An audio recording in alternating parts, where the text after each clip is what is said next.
الله الله أعوذ بالله من الشيطان الرجيم بسم الله الرحمن الرحيم إن الحمد لله نحمده ونستعينه ونستهديه ونستغفره ونعوذ بالله من شرور أنفسنا ومن سيئة أعمالنا من يهده الله فلا مضل له ومن يضلل فلا هادي له أشهد أن لا إله إلا الله أشهد أن سيدنا محمدا عبده ورسوله بلغ الرسالة وأدى الأمانة ونصح الأمة اللهم انفعنا بما علمتنا وزدنا ما ينفعنا وارزقنا علما ينفعنا يا أرحم الراحمين بسم الله ما شاء الله توكلت على الله ما شاء الله لا يسوق الخير إلا الله ما شاء الله لا يصرف السوء إلا الله ما شاء الله ما كان من نعمة فمن الله ما شاء الله لا حول ولا قوة إلا بالله العلي العظيم ما بعد السلام عليكم ورحمة الله تعالى وبركاته. Alhamdulillah, syukur kita kepada hadrat Allah Subhanahu wa taala yang mana dengan limpah dan kurnianya pada pagi yang berkah ini kita sama-sama dapat menyambung pengajian kitab Syarah Al-Asma' Al-Husna yang dikarang oleh Al-Imam Abu Abdullah Muhammad bin Yusuf As-Sanusi rahimahullahu ta'ala, dan kita telah sampai kepada nama Allah Ta'ala Al-Maliku. Okay, Al-Maliku. Qala al-muallif rahimahullah wa nafa'ana bi ulumihi wa ulumi masyayikhina fid darain amin. Qala al-Maliku huwa alladhi lahu kamalul qudrati والاستقلال بالتصرف العام بلا حجر وله الأمر المطاع والنهي المتبع والوعد والوعيد والجزاء بالثواب والعقاب بلا معارض ولا معاند. Baik. Nama Allah seterusnya yang dibincangkan dalam kitab Imam Sanusi ini adalah Al-Malik. Al-Malik ni maksudnya ialah pada asalnya membawa makna yang memiliki. Yang memiliki. Okey. Lepas tu nama dia bila kita sebut milkun tu maksudnya ialah pemilikan. Jadi Al-Malik ni pada asalnya bermaksud yang memiliki. Lalu penggunaan tersebut dikhususkan kepada raja. Kerana apa? Kerana raja ni dia memiliki kesultanan dan juga pemerintahan di bawahnya. Itu jadinya. Okey. Lalu bila kita nisbahkan Al-Malik kepada Allah Ta'ala, apa yang dimaksudkan pula? Allah sebagai raja ataupun Allah sebagai Tuhan yang maha memiliki alam semesta ini. Adakah sama seperti mana raja-raja memiliki kesultanan mereka, ataupun maknanya lebih hebat daripada itu? Maka kata Imam Sanusi, huwallazi lahu kamalul qudrah. Pertama, sifat raja ataupun sifat memiliki Allah Ta'ala itu yang pertama ialah dia mempunyai kekuasaan yang sempurna. Kamalul qudrah. Apa yang dimaksudkan dengan kekuasaan Allah Ta'ala yang sempurna? Kita mengaji dalam Aqidah Sifat 20, kita mengaji dalam kitab-kitab Aqidah Ahli Sunnah bahawasanya Allah Ta'ala mempunyai sifat yang nama dia Qudrah, sifat berkuasa, yang mana tujuan ataupun yang mana peranan sifat Qudrah tersebut ialah apa? Peranannya ialah mencipta, al-ijad wal-i'dam, mencipta dan juga meniadakan. Sebab itu kita katakan Allah itu wujud, sebab kita lihat alam ini. Bila kita lihat alam semesta ini, kita yakin bahawa tidak mungkin ianya datang daripada satu Tuhan, satu pencipta yang tidak berkuasa. Kalau kita nak buka botol air pun kena ada kuasa, kena ada tenaga, petah lagi nak menciptakan alam semesta ini. Walaupun hakikatnya bukanlah kita punya tenaga tu yang membuka pun botol air tu. Ia hanyalah disebabkan ciptaan Allah Ta'ala. Yang mana kita dah mengaji dalam masalah Aqidah Ahli Sunnah. Jadi bila peranan sifat qudrah ni ialah menciptakan, dan perkara yang dia cipta tu ialah yang namanya mungkin. Makhluk ni lah. Okey, makhluk ni diistilahkan sebagai perkara yang mungkin. Mungkin ni apa maksudnya? Perkara yang menerima untuk wujud dan tidak wujud. Perkara yang menerima wujud dan tidak wujud. Alam semesta ini keseluruhannya sifatnya mungkin. Boleh wujud, boleh tak wujud.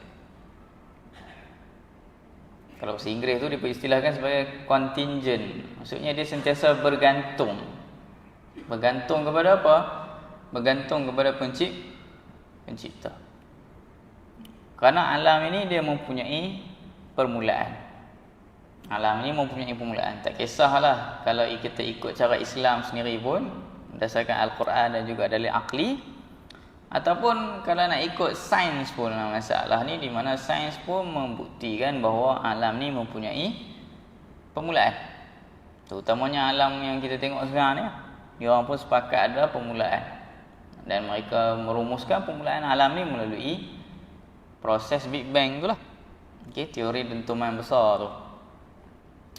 Ala kulli hal, bila sesuatu benda tu ada permulaan, maksudnya asalnya dia tidak wujud. Lalu dia menjadi wujud. Jadi sesuatu yang asalnya tidak wujud kemudian menjadi wujud, menunjukkan secara logiknya boleh sahaja untuk dia tidak wujud dan boleh sahaja untuk dia wujud.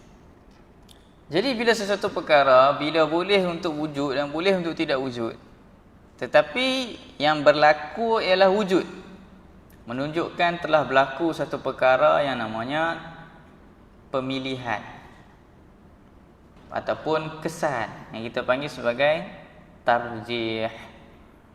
Di antara wujud dan tidak wujud, yang berlaku ialah wujud. Dan akal kita secara fitrahnya tidak boleh terima satu perkara yang baru saja berlaku, tidak ada pencipta.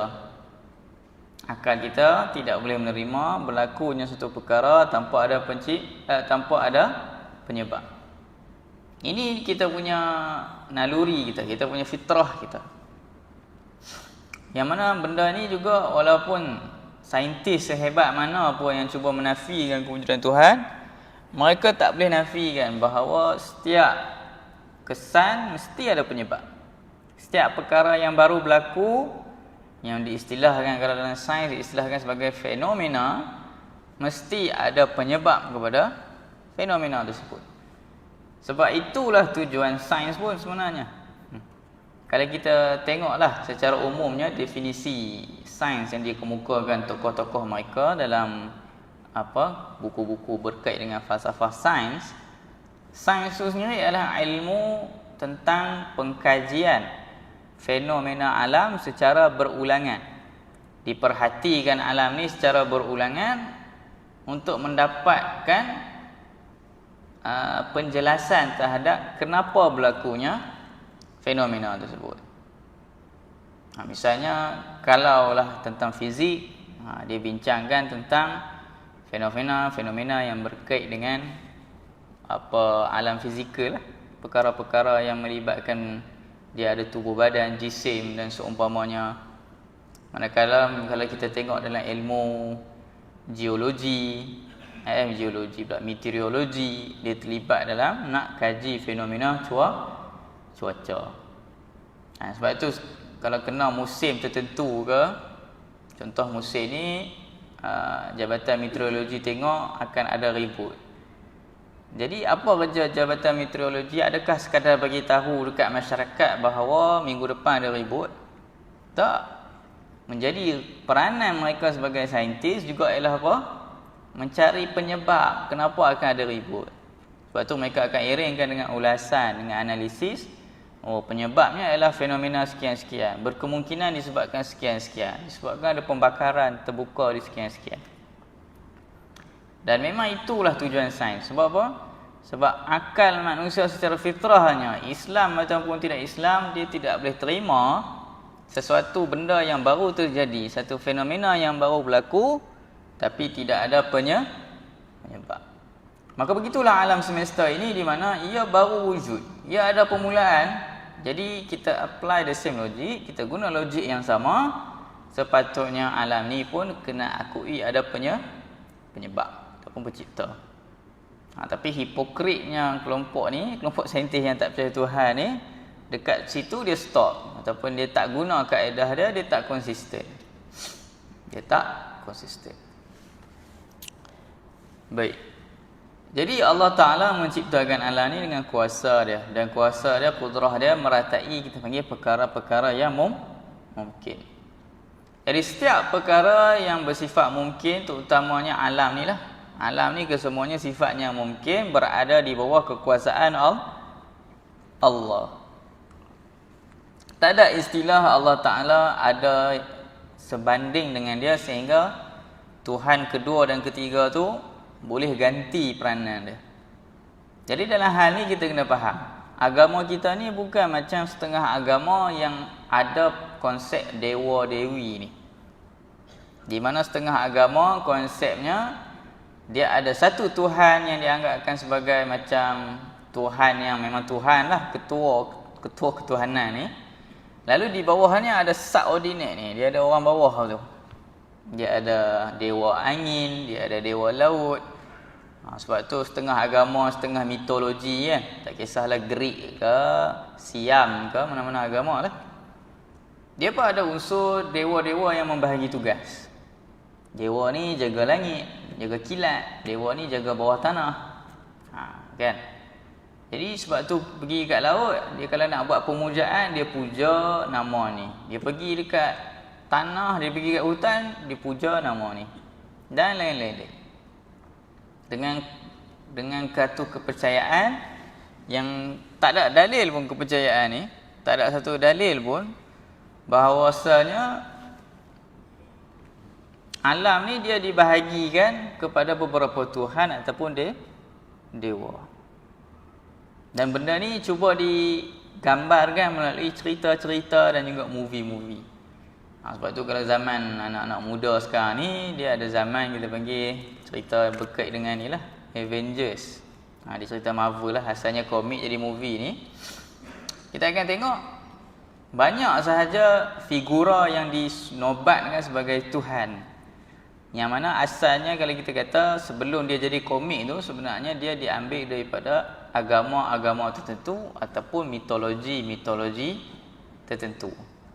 Saya pergi jumpa Tuhan ni, saya pergi jumpa penguasa ni, saya pergi jumpa yang ni, jumpa yang ni. Masing-masing ada Tuhan yang sendiri dan masing-masing menerima bahawa Tuhan ni boleh jadi banyak dan tak satu.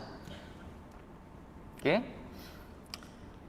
Jadi kalaulah berlaku sedemikian kes di mana satu Tuhan lalu ada banyak dewa di bawahnya dan dewa itu pun ada kuasa, maka pada hakikatnya Tuhan tersebut dia tidak ada kamalul qudrah. Dia tidak ada kamalul qudrah. Dia tidak ada kekuasaan yang sempurna. Dia tidak ada kekuasaan yang sempurna. Sebab apa? Sebab Tuhan yang sempurna, penguasa yang sempurna, dialah yang menguasai semuanya. Yang berada di bawahnya tidak ada sebarang kuasa. Itu baru sebenar-benar penguasa. Yang sebenar-benar satu Tuhan yang memiliki segalanya. Sebab kalaulah dia memiliki, dikatakan memiliki segalanya, tapi bawahnya ada Tuhan yang cuba, orang kata apa, menampung kerjanya, menunjukkan bahawa Tuhan tersebut dia lemah dan memerlukan kepada yang lain. Jadi Tuhan yang memerlukan kepada yang lain, layak ke dia nak gelar Tuhan? Sebab Tuhan ni konsepnya ada dua. Siapa yang nak mengaku dia Tuhan ni, dia mesti ada dua sifat ni. Kan orang di Malaysia pun pernah kan, orang mengaku Tuhan kan, lebih daripada seorang. Okey. Kalau dia nak mengaku Tuhan, cuba tengok dia ada tak dua sifat ni. Sifat pertama yang satu Tuhan tu akan ada ialah al-istighna'u an kulli ma siwa. Dia tidak memerlukan apa-apa pun. Dia tidak memerlukan makan, dia tidak memerlukan minum, dia tidak perlukan kawan, dia tidak perlukan pencipta, dia tidak perlukan pembantu. Kalau dia perlu kepada salah satu sahaja daripada mana-mana perkara, maka dia pegang tu Tuhan. Dan masyhur di Malaysia ni, seingat saya ada sekurang-kurangnya 2 kan mengaku Tuhan ni. Antaranya Tuhan Harun dan juga Ayah Pin kan. Baik. Soalannya kedua-dua ni paling kurang lah. Perlu tak makanan? Perlu tak minum? Perlu. Sebab tu kalau saya tengoklah satu kajian ajaran sesat tu berkenaan dengan ajaran Tuhan Harun ni.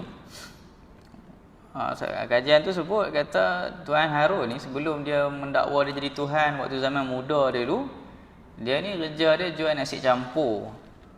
Kerja dia jual nasi campur. Jadi kalau Tuhan kerja jual nasi campur ni apa maksudnya? Tuhan tu perlu duit. Dia perlu berniaga, dia perlu cari nafkah untuk diri dia, untuk keluarga dia. Jadi orang yang berakal sempurna boleh fikir tak? Takkanlah satu entiti yang bergelar Tuhan perlu kepada duit sampai tahap kena jual nasi campur. Itu satu ciri menunjukkan bahawa orang yang guna akal sempurna ni dia takkan nak menyembah sesuatu selain Tuhan yang sebenar. Itu ciri Tuhan yang pertama yang kena ada, dia tak perlu kepada mana-mana perkara yang lain. Ciri Tuhan yang kedua yang dia kena ada ialah sesuatu selain dia perlu kepada dia. Iftiqaru kulli ma'adahu ilaih. Setiap sesuatu selain dia kena perlu dia. Jadi kita ambil yang nama-nama yang bergelar Tuhan ni. Sebelum mereka ni wujud, alam ni wujud tak? Sebelum Ayah Pin lahir, sebelum Tuhan Harun ni lahir, alam ni ada tak? Ada. Kalau ada macam mana mereka boleh lahir? Sebab dua-dua ada mak, dua-dua ada ayah. Hatta Nabi Isa sekalipun ada ibu. Jadi sebelum kewujudan mereka, alam ni ada tak? Alam ni ada. Dan setelah mereka tiada, alam ni masih ada tak? Masih ada. Menunjukkan bahawa mereka ada ke mereka tak ada ke, alam ni perlu tak kepada mereka untuk alam ni wujud? Perlu tak alam ini untuk kekal dengan mereka? Tidak perlu. Jadi selagi mana sesuatu mawujud tu, sesuatu perkara yang wujud, tidak ada dua sifat yang saya sebutkan tadi, maka dia ni bukan Tuhan. Jadi macam mana yang disebutkan bahawa Allah Ta'ala mengutuskan malaikat A misalnya menjaga arash, malaikat B menjaga syurga, malaikat C menjaga kubur, malaikat D menjaga bumi dan lain-lain. Adakah tu juga satu konsep yang sama dalam agama lain di mana Tuhan dia ada dewa-dewa dia? Dan begitu juga Tuhan ni utuskan Rasul. Adakah dengan makna bahawa Tuhan ni perlu kepada Rasul untuk dia sampaikan agama dia? Ini yang kita kena faham. Pertamanya bila kita dah isbat, akidah kita yang pertama, Allah Ta'ala maha menguasai semua perkara yang berlaku atas kekuasaan dan kehendaknya. Jadi dia tidak perlukan sesuatu. Dia tak perlukan sesuatu. Jadi bila kita lihat Allah Ta'ala mempunyai malaikat ataupun mengutuskan Rasul, akidah kita kena fikir bahawa pengutusan malaikat dan Rasul tu bukan disebabkan Allah memerlukan mereka, dan bukan disebabkan mereka tu mempunyai kuasa yang tersendiri. Itu kena faham tu. Jadi kenapa diutuskan Rasul? Kenapa diutuskan malaikat? Saya nak bagi satu kaedah ni, yang mana kaedah ni kalau orang mukmin dia pegang, insya-Allah dia selamat dalam banyak soalan. Dia tak jadi tertanya sangat. Kita kena faham bahawa soalan ni, bila kita tanya kan tentang satu soalan ni, ni kita kalau dalam ilmu Islam ni nama dia ilmu mantik. Ilmu mantik ni dia ilmu logik Islam. Ilmu logik, cara berfikir, cara buat dalil, cara berhujah. Okey. Dan dalam ilmu mantik kita mengaji tentang jenis-jenis soalan dan apa jawapan yang dituntut daripada soalan tersebut. Dan tak semua soalan tuan-tuan kena layan. Ni kena ingat. Jangan ingat semua soalan perlu kita entertain, perlu kita jawab, perlu kita fikir. Ada soalan tak payah fikir pun. Contohnya apa? Contohnya ialah soalan tu tentang kita ni wujud ke tidak sekarang. Soalan ni kena fikir tak? Soalan ni tak payah fikir. Kalau siapa nak fikir saya wujud ke tidak, dia kabur. Saya tak pastilah ustaz saya wujud ke tidak. Okey, tuan-tuan ambil lighter, tuan-tuan cucuh dekat orang yang tanya soalan tu.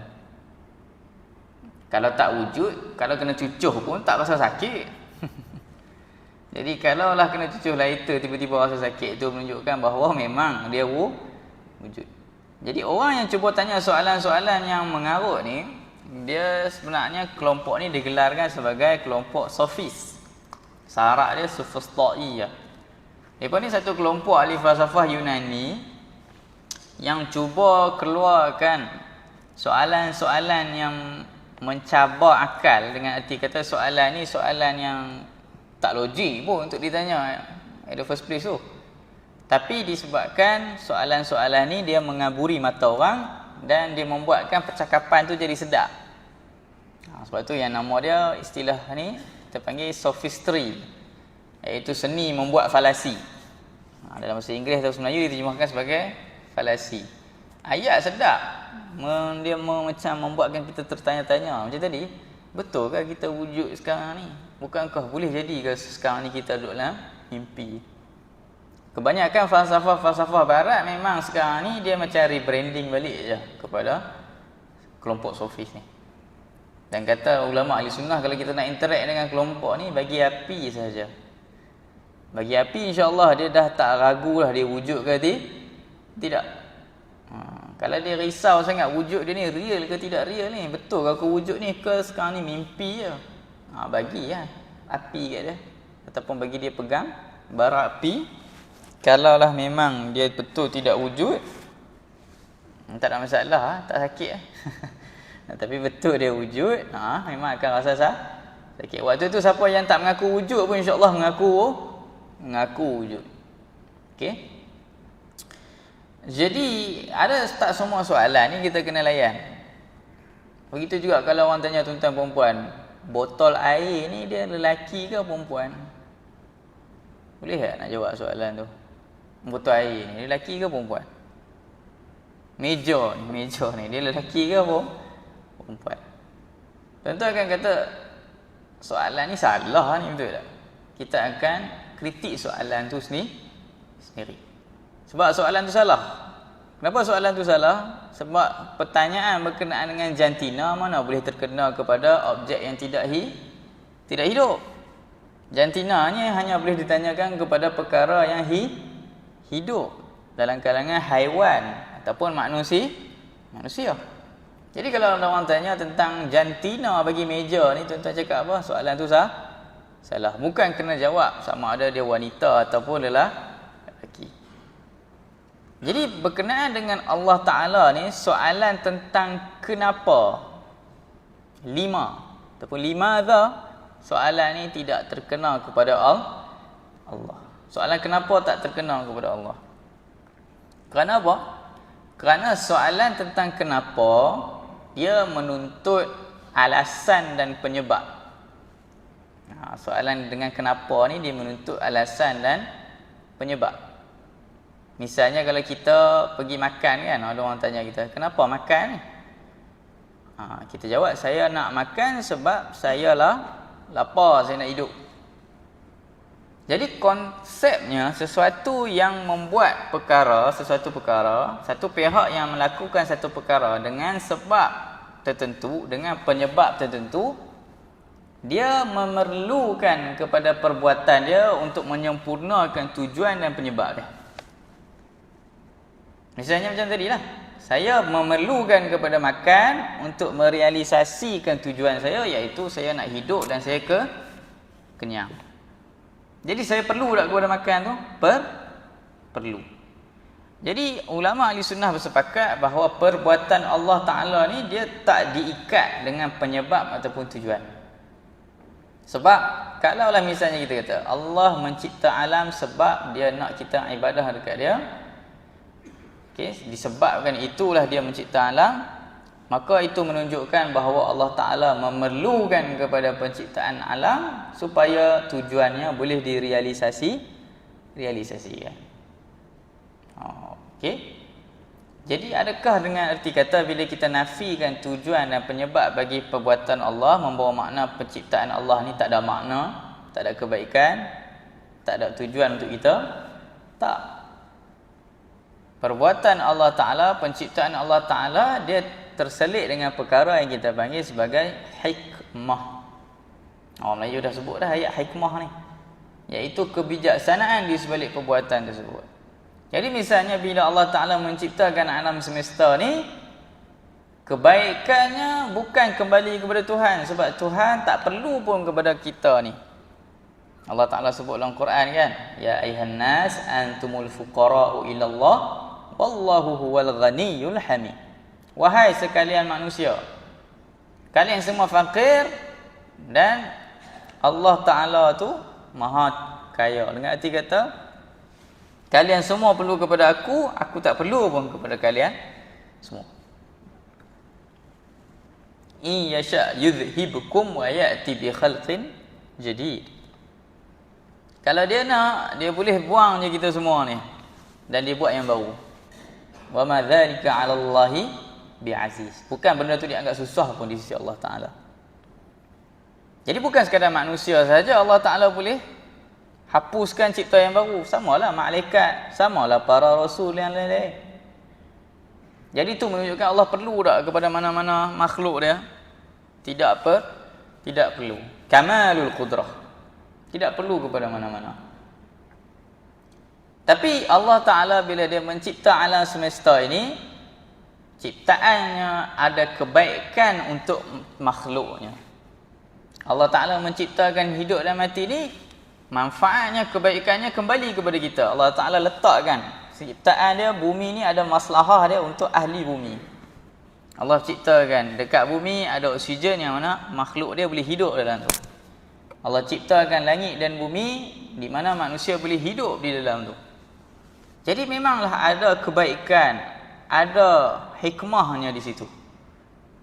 Dan segala peranan tersebut, peranan kita hidup, peranan kita untuk menjalani kehidupan sebagai seorang mukallaf, itu semua kembali kepada kita, bukan kembali kepada Tuhan.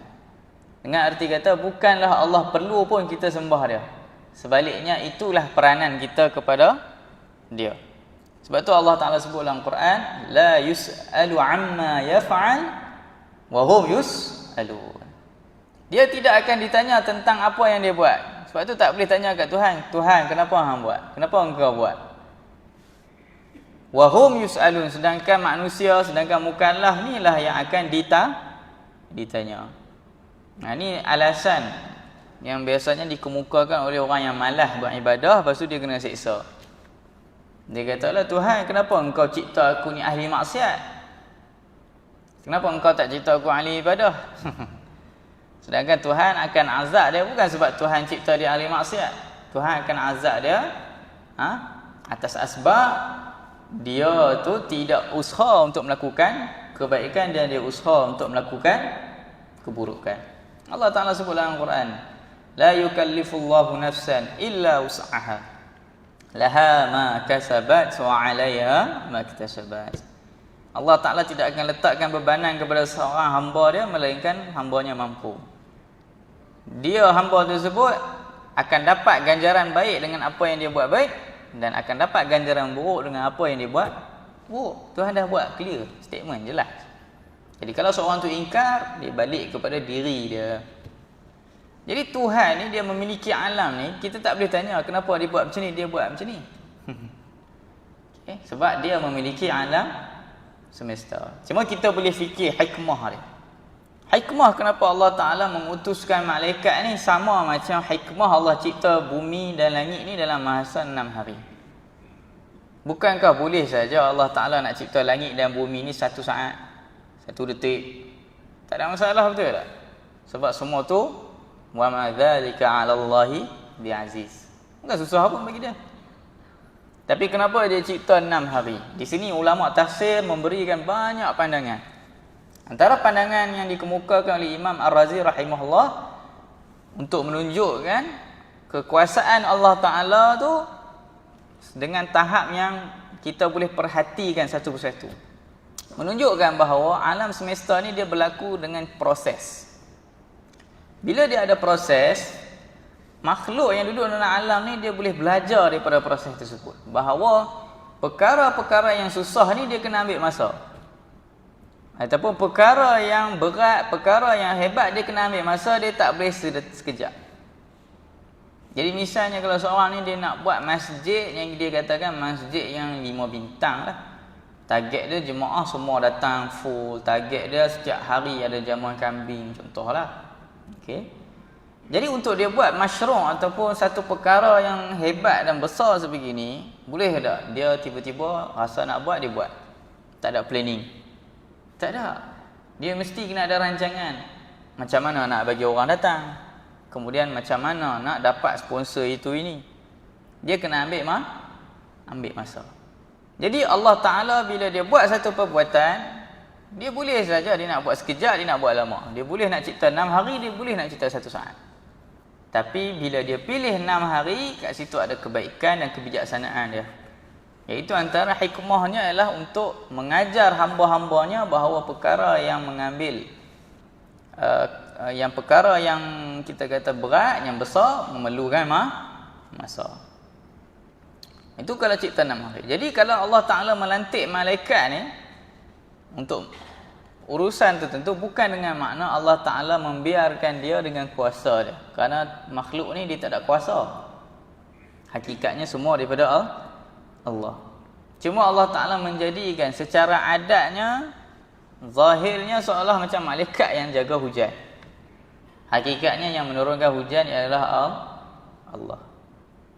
Okey. Jadi malaikat ni kenapa ataupun apa hikmah mereka ni diutuskan? Hikmahnya ialah antara yang kita boleh belajar ialah untuk menunjukkan bahawa Allah Ta'ala ni ramai dia punya tentera dia. Allah Ta'ala sebut dalam Quran kan, wa ma ya'lamu junudahu illahu. Tidak ada yang mengetahui berapa banyak tentera dia melainkan Allah. Allah nak zahirkan kekuasaan dia. Bila Allah zahirkan kekuasaan dia, kita sebagai hamba dia kena fikir balik. Betul ke kita ni nak lawan Allah Ta'ala? Sebab tu Nabi SAW menyebut dalam banyak hadis kan tentang manusia yang akan berperang dengan Allah Ta'ala. Antaranya mereka yang memakan riba. Antaranya mereka yang memerangi wali-wali Allah. Man 'ada li waliyan faqad adzantuhu bil harb. Siapa yang cuba memerangi wali-wali aku, kata Allah dalam hadis qudsi, maka aku telah bagi izin untuk perang dia. Dan banyak lagi. Jadi itu yang dimaksudkan dengan kamalul qudrah. Kemudian wal istiqlalu bitasarrufi al-'am bila hajrin. Kemudian maksud Allah Ta'ala ni sebagai memiliki hambanya, dia mempunyai hak penuh seorang diri dia sahaja untuk bertasarruf. Tasarruf ni maksudnya menjaga ataupun menguruskan alam ni bila hajrin, tanpa ada yang boleh tolak apa dia nak cakap. Biasanya antara ibarat ataupun analogi yang kita boleh faham dalam hal ni digunakan ialah macam seorang ni dia beli Lego. Tuan tahu kot noh Lego ni dia macam mainan tu lah. Yang kita letak blok-blok tu kan. Lego ni okey. Sebagai orang yang memiliki Lego, contoh kalau saya beli Lego kan. Saya nak buat Lego tu jadi menara KLCC contohnya. Tu Lego saya lah. Bila saya buat KLCC, boleh tak tuan-tuan perempuan nak kata, Ustaz, jangan buat KLCC. Tak boleh. Sepatutnya Ustaz kena buat Burj Khalifa. Menara lain. Boleh tak nak cakap begitu? Kita akan kata tak patutlah saranan ataupun larangan tersebut. Sebab apa? Sebab Lego tu siapa punya? Saya punya. Dah kalau Lego tu saya punya, boleh tak saya nak buat KLCC ke? Saya nak buat apa, menara kedah ke apa-apa ke, tak ada masalah, sebab itu milik saya. Jadi selama mana sesuatu perkara tu di bawah penguasaan penuh Allah Ta'ala, maka boleh tak Allah Ta'ala nak buat apa-apa saja? Boleh. Tak ada masalah. Sebab tu, kalau semata-mata kita fikir dengan akal, boleh sahaja Allah Ta'ala nak hapuskan kita semua sekarang, kemudian masuk kita dalam neraka. Walaupun kita tak buat salah apa sekarang ni. Boleh. Tak ada masalah. Sebab kita ni milik dia. Akan tetapi Allah Ta'ala ada sifat rahmah dia pula, yang mana sifat rahmah tersebut menyebabkan ataupun membuatkan kita ni dapat duduk sekarang ni dan masih lagi dapat ibadah, dapat nikmat lagi. Dan Allah dah janji dalam Quran, hal jazaa'ul ihsan illa al ihsan. Balasan yang baik ialah balasan perbuatan yang baik, ganjarannya baik. Walahul amrul muta'. Dan dia boleh suruh, dan suruhan tu ditaati. Wan nahyul muttaba', dan diberikan larangan, larangan tu diikuti. Wal wa'du wal wa'i, dia boleh bagi janji yang baik, yang ini balasan yang baik dan balasan yang buruk.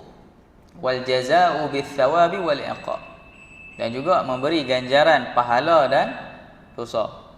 Bila mu'aridin wala mu'anidin, sama juga, tanpa satu pihak yang boleh larang dia, yang boleh lawan dia. Wa hafdzul 'abdi minhu. Baik, apa hambuan seorang hamba bila dia faham Tuhan dia ni al-Malik, yang raja, yang maha memiliki ni. Apa hambuan dia bila dia zikir nama ni dan dia cuba hayati nama ni? Wa hadzul 'abdi minhu luzumul khidmati wal madhallati wa ta'zimi wal makhafati wal raja'i wal haya. Iaitu dia akan sentiasa khidmah, yakni dia akan sentiasa menghayati sifat dia sebagai seorang hamba.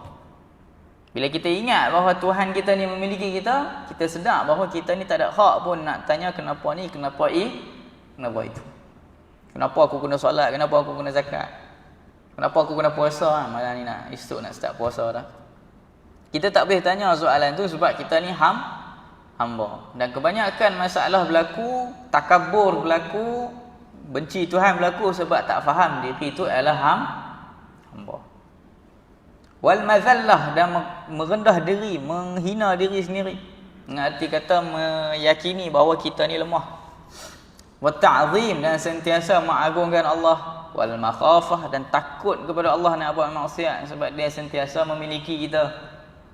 Boleh je kejap lagi ni semua benda dia tarik. Tak ada sebab pun.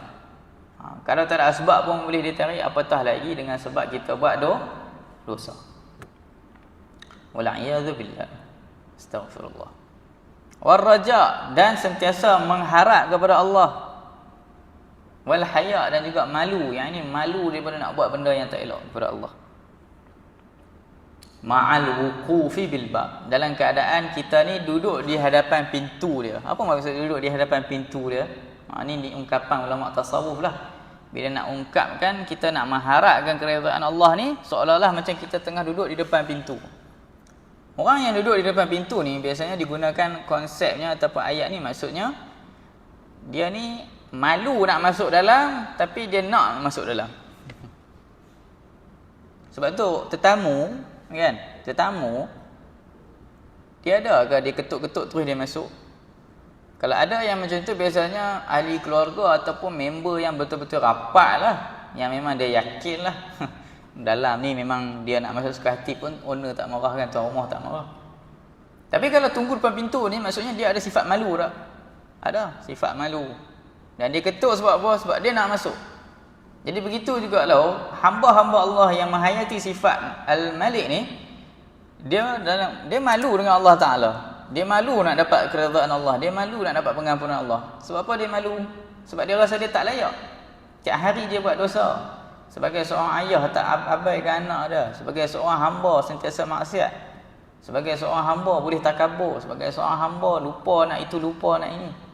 Itu pun ada hati nak minta pengampunan, ada hati nak minta syurga. Jadi dia malu. Tapi dia nak tak semua tu? Dia nak. Jadi itu yang nama dia al-wuquf bil bab. Berdiri di depan pintu. Wa raf'il himmati an jami'il akwan bil intima'i ila ali dzalikal jani. Dalam keadaan mengangkat himmah, mengangkat semangat daripada apa? Daripada sekalian makhluk ni. Dengan arti kata tak nak pandang dah makhluk, hanya nak intima, hanya nak pergi, nak bersandarkan kepada Allah Ta'ala sahaja. Bila dia faham bahawa Allah yang bagi rezeki, Allah yang memiliki segala alam ni, dia takkan cari dah makhluk. Dia tak jadi pengampu kepada mana-mana pihak yang buat dosa. Dia tak jadi pengampu kepada mana-mana penguasa yang zalim. Misalnya kita katakan tentera di Israel lah. Kan? Mereka ni nak ada gaji daripada kerajaan Zionis tu. Tapi nak dapat gaji tu mereka kena apa? Bunuh orang kan? Kena zalimi orang. Jadi penguasa yang menzalimi orang ni tak boleh ditaati. Kaedahnya la ta'ata li makhluk fi maksiatil khaliq. Tidak boleh taat kepada makhluk kalau urusan mentaati itu melanggar syariat, melanggar suruhan Allah. Jadi tentera Zionis ni mereka tak ada ta'alluq, tak ada hubungan dengan sifat al-Malik ni. Mereka tak ada hubungan tu. Mereka sanggup bunuh orang sebab nak gaji. Sanggup menzalimi orang sebab gaji. Sebab apa? Sebab tak beriman kepada adanya Tuhan yang memiliki alam ni, yang boleh bagi dia rezeki walaupun dia tak kerja pun dengan Zionis tersebut. Begitu juga kita dalam satu company kan. Kalau kita tak mengampu bos ni dengan buat benda tak elok, misalnya kena bagi rasuah ke, kena menjatuhkan orang lain ke, menunjukkan kita ni tak ada takluk, tak ada hubungan dengan sifat Malik Allah Ta'ala. Okey. Jadi moga-moga apa yang kita bincangkan, kita diskusikan pagi ini bermanfaat kepada semua. Apa yang baik itu daripada Allah Ta'ala, yang buruk daripada saya. InsyaAllah pertemuan seterusnya kita masuk kepada nama Allah Al-Quddus, yang Maha Suci. Okey.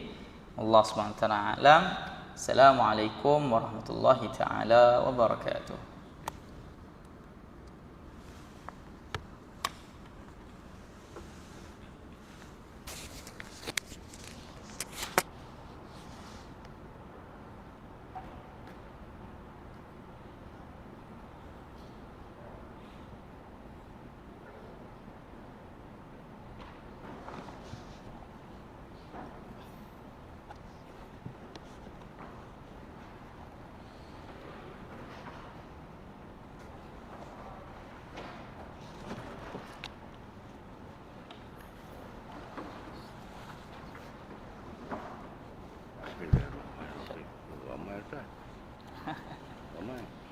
Alhamdulillah.